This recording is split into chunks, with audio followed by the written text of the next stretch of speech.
Assalamualaikum, Shalom, Om Swastiastu, Namo Buddhaya, Salam Kebajikan. Perkenalkan, kami dari kelompok 1. Di sini saya sebagai ketua kelompok, izinkan saya memperkenalkan diri. Nama saya Salaja Ujakania Madirja dan anggota saya. Nama saya Felicia Cecilia Borucihaan. Di sini kami akan mempresentasikan hasil diskusi kami yang berjudul Pengaruh Penggunaan Dompet Digital Terhadap Minat Beli Konsumen di ST. Penjelasan lebih lanjut akan dijelaskan oleh anggota saya. Halo, di sini saya sebagai anggota. Di sini saya akan menjelaskan tentang tujuan memilih judul. Tujuan kami memilih judul yang pertama itu adalah pengaruh penggunaan dompet digital dan terhadap minat beli konsumen di ST adalah untuk menganalisis apakah penggunaan dompet digital mempengaruhi transaksi dan meningkatkan frekuensi pembelian konsumen di ST. Beberapa alasan kami memilih judul di antara lain. Yang pertama, tren teknologi. Dompet digital semakin populer dan penelitian ini bertujuan untuk melihat apakah teknologi pembayaran ini mempengaruhi keputusan beli konsumen. Yang kedua, konteks ST. ST ingin memahami apakah kemudahan pembayaran melalui dompet digital dapat dikatakan minat beli konsumen. Yang ketiga, perilaku konsumen. Penelitian ini untuk menilai bagaimana dompet digital mempengaruhi keputusan beli dan memberikan insting bagi strategi pemasaran. Baiklah, ada yang keempat, perkembangan ekonomi digital. Dengan berkembangnya ekonomi digital, dompet digital semakin menjadi pilihan utama. Penilaian ini relevan untuk memahami dampaknya pada perilaku konsumen. Baiklah, kita masuk yang kedua, fenomena minat beli. Yang pertama, kemudahan transaksi digital meningkatkan minat beli. Dompet digital memudahkan dan mempercepat transaksi sehingga konsumen lebih cenderung sering berulang kali untuk merekomendasikan produk. Yang kedua, ada kepercayaan terhadap keamanan, meningkatkan loyalitas. Penggunaan yang merasa aman, lebih loyal dan cenderung membeli produk yang sama di masa depan. Yang ketiga, pengalaman sebelumnya berpengaruh terhadap pembelian ulang. Konsumen yang puas dengan produk dan sistem pembayaran lebih mungkin melakukan pembelian ulang. Yang keempat, rekomendasi berpengaruh pada keputusan pembelian. Konsumen yang puas lebih cenderung merekomendasikan produk kepada orang lain, meningkatkan minat beli calon pembeli baru. Kita masuk ke yang ketiga, permasalahan minat beli.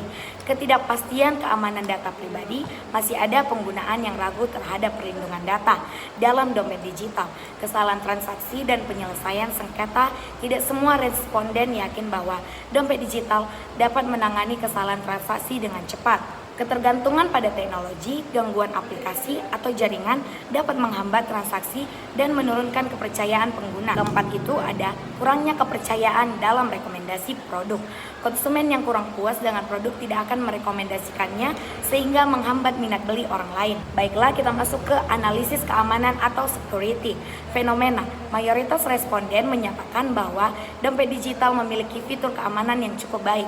Keamanan transaksi menjadi perhatian utama penggunaan menggunakan dompet digital. Permasalahannya adalah masih ada sebagian responden yang ragu apakah aplikasi dompet digital benar-benar dapat menjamin keamanan data pribadi mereka.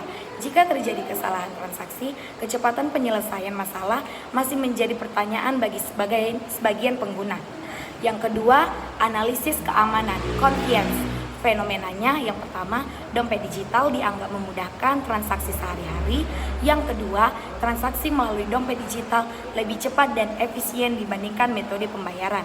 Permasalahannya adalah tidak semua pengguna merasa bahwa aplikasi dompet digital selalu memberikan pengalaman transaksi yang lancar.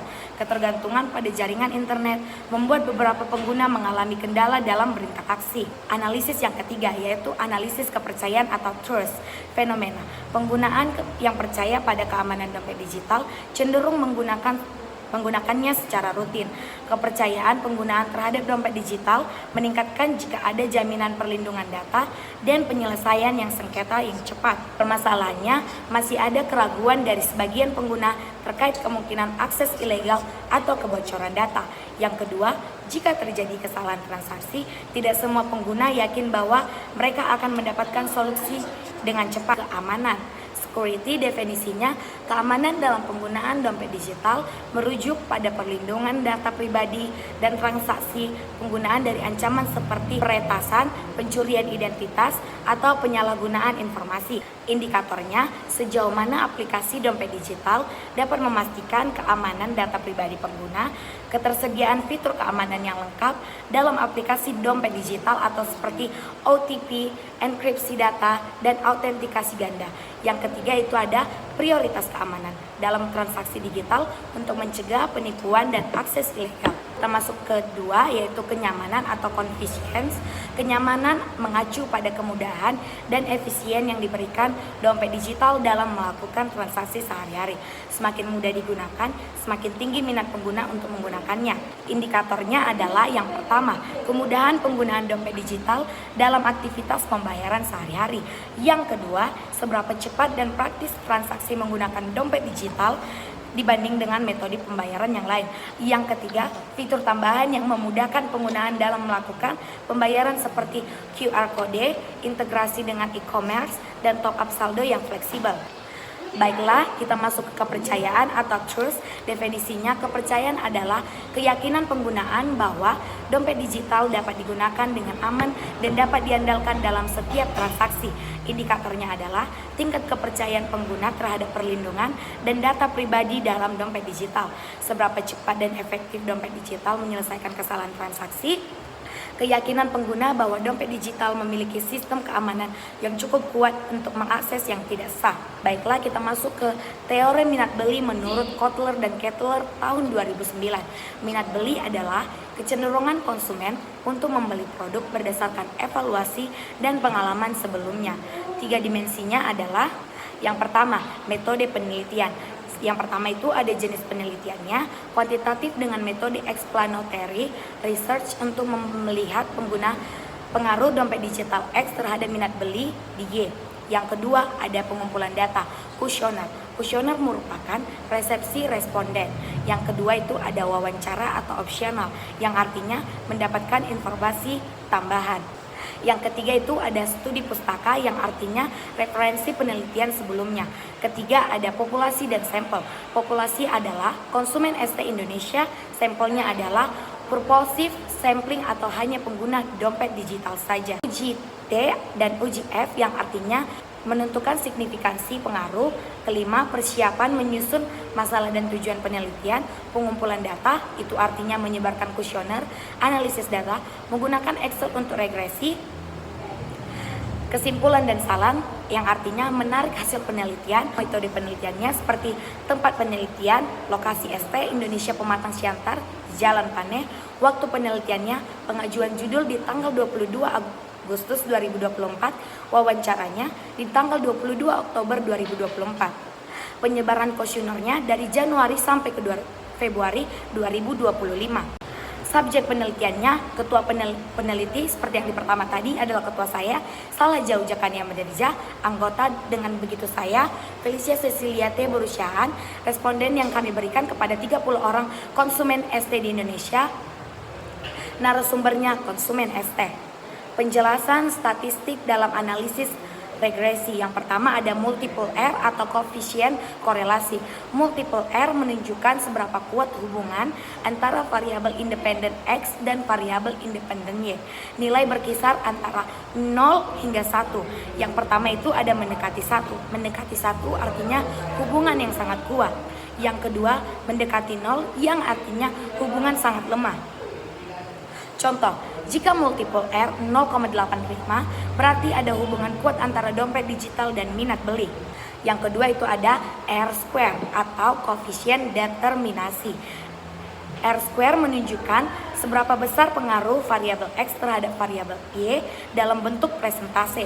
Baiklah, kita masuk di kesimpulan analisis regresi. Kesimpulan analisis regresi yang pertama itu ada hubungan variabel atau multiple R. Nilai multiple R menunjukkan hubungan kuat antara penggunaan dompet digital dengan minat beli. Semakin tinggi nilai multiple R, semakin besar keterkaitan antara kedua variabel ini. Yang kedua itu ada pengaruh dompet digital terhadap minat beli. atau R square. Nilai R square menunjukkan bahwa sebagian besar variasi dalam minat beli dapat dijelaskan oleh pengguna dompet digital, namun masih ada faktor lain yang memengaruhi minat beli yang tidak termasuk dalam model ini. Baiklah, yang pertama itu ada multiple R 0,7636 menunjukkan hubungan kuat antara penggunaan dompet digital dan minat beli. Kriteria menurut Sugiono 0,60 sampai 0,799 yang artinya hubungan sangat kuat.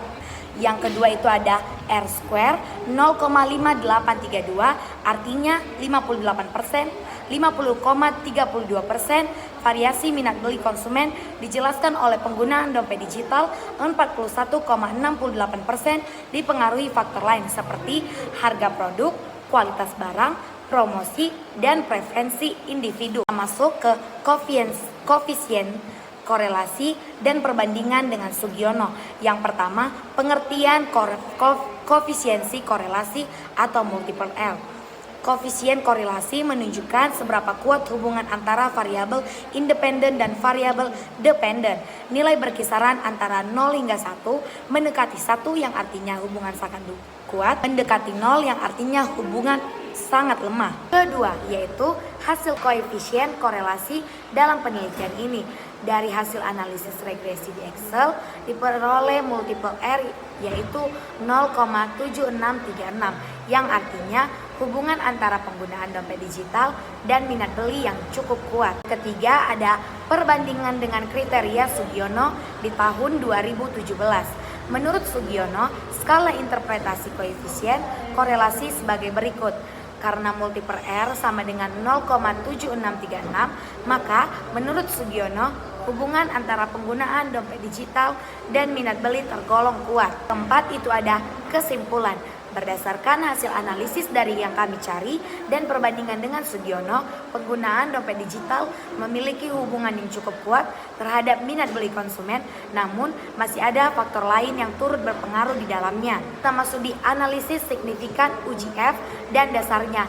Apa itu ya uji F? Uji F dalam regresi digunakan untuk menentukan apakah variabel independen secara keseluruhan memiliki pengaruh signifikan terhadap variabel dependen. Kedua, itu ada kriteria signifikan uji F. Dasar pengambilan keputusan dalam uji F didasarkan pada nilai signifikan F atau p-value.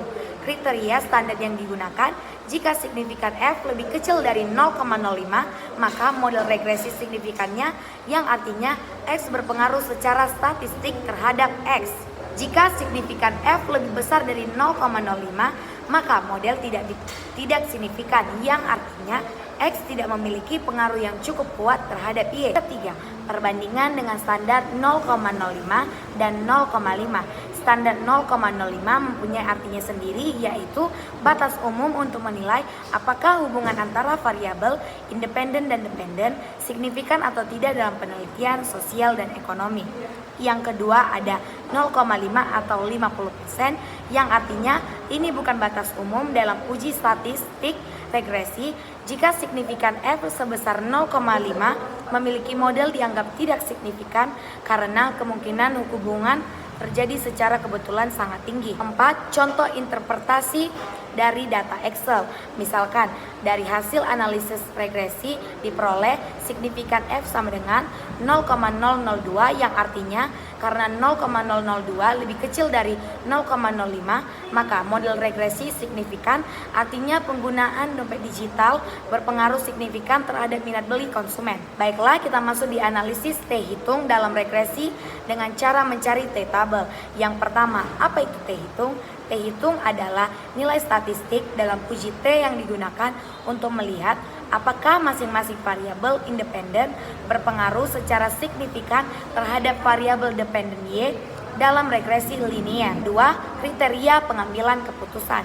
Artinya, untuk menentukan apakah variabel X berpengaruh terhadap Y, kita membandingkan T-hitung dengan T-tabel berdasarkan derajat kebebasan atau DF dan tingkat signifikan atau A. Jika T-hitung lebih besar dari T-tabel, artinya variabel X berpengaruh signifikan terhadap Y. Jika T-hitung lebih besar, lebih kecil sama dengan T-tabel, yang artinya variabel X tidak berpengaruh signifikan terhadap Y. Ketiga, cara mencari T-tabel. T-tabel diperoleh berdasarkan yang pertama, tingkat signifikan atau A, yang artinya biasanya terdiri dari 0,05 untuk penelitian sosial, derajat kebebasan atau DF. DF sama dengan N kurang K. N yang artinya jumlah sampel, K yang artinya jumlah variabel independen tambah 1 termasuk konstanta. Misalnya hasilnya T-tabel sama dengan 2,048 dan T hitung dari regresi sama dengan 3,5. Karena 3,5 lebih besar dari 2,048, maka X mempengaruhi signifikan terhadap Y. Persamaan regresi dan interpretasi koefisien. Yang pertama, bentuk umum persamaan regresi linear sederhana. Y sama dengan A tambah BX. Y yang artinya minat beli atau variabel dependen, X yang artinya dompet digital atau variabel independen, A yang artinya konstanta atau nilai Y ketika X sama dengan 0, B yang artinya koefisien regresi yang besarnya perubahan Y jika X naik satu satuan. Kedua, itu ada interpretasi koefisien. Jika B positif, yang artinya ketika X naik satu satuan, Y akan bertambah sebesar B satuan. Yang kedua, jika B negatif, yang artinya ketika X naik satu satuan, Y akan berkurang sebesar B satuan. Itu ada kesimpulan penelitian pengaruh dompet digital terhadap minat beli. Yang pertama, pendahuluan. Penelitian ini bertujuan untuk menganalisis pengaruh penggunaan dompet digital terhadap minat beli konsumen. Data dikumpulkan melalui kuesioner dan dianalisis menggunakan metode kuantitatif dengan regresi linear di Excel. Kedua, itu ada hubungan antara dompet digital dan minat beli atau multiple R. Hasil analisis menunjukkan multiple R bernilai tinggi yang berarti ada hubungan kuat antara penggunaan dompet digital dan minat beli konsumen. Menurut Sugiono, di tahun 2017, jika nilai R berkisar antara 0,60 sampai 0,799, maka hubungan antara variabel tergolong kuat. Kesimpulan akhirnya adalah berdasarkan hasil penelitian, dompet digital memiliki pengaruh kuat dan signifikan terhadap minat beli konsumen. Ini menunjukkan bahwa faktor keamanan, kenyamanan, dan kepercayaan dalam dompet digital berperan penting dalam meningkatkan keputusan pembelian. Namun ada faktor lain seperti harga, kualitas produk, dan strategi pemasaran yang juga memengaruhi minat beli. Daftar pustaka. Untuk mendukung teori dan data dalam penelitian ini, kami menggunakan beberapa referensi penting. Yang pertama, buku manajemen pemasaran dari Kotler dan Keller di tahun 2009 yang menjadi dasar teori minat beli konsumen. Kemudian, buku strategi menaklukkan pasar oleh Durianto dan Liana di tahun 2004 yang membahas tentang perilaku konsumen. Kami juga menggunakan sumber penelitian dari Fikri di tahun 2021 mengenai pengaruh penggunaan Shopee Pay serta referensi online dari Suyanto di tahun 2023 yang membahas dompet digital di Indonesia. Selain itu, ada juga buku manajemen sumber daya manusia oleh Malayu di tahun 2022 dan komunikasi pemasaran terpadu oleh Priyansa di tahun 2017. Sumber ini digunakan untuk memperkuat teori dan landasan dalam penelitian kami. Demikian daftar pustaka yang kami gunakan. Semua referensi sudah disesuaikan dengan kaidah penulisan ilmiah, baik dari buku, jurnal maupun artikel daring. Sekian presentasi kami dari hasil penelitian karya tulis ilmiah dengan judul Pengaruh Dompet Digital Terhadap Minat Beli Konsumen DST. Maka kesimpulannya, penggunaan dompet digital memiliki pengaruh kuat dan signifikan terhadap minat beli konsumen. Semakin baik fitur dan layanan dompet digital, semakin besar kemungkinan konsumen untuk melakukan pembelian. Namun, faktor lain seperti harga, kualitas produk, dan strategi pemasaran juga berperan penting dalam keputusan pembelian. Sekian presentasi dari kelompok kami. Apabila ada kesalahan kata dan pengucapan kata, kami mohon maaf. Terima kasih.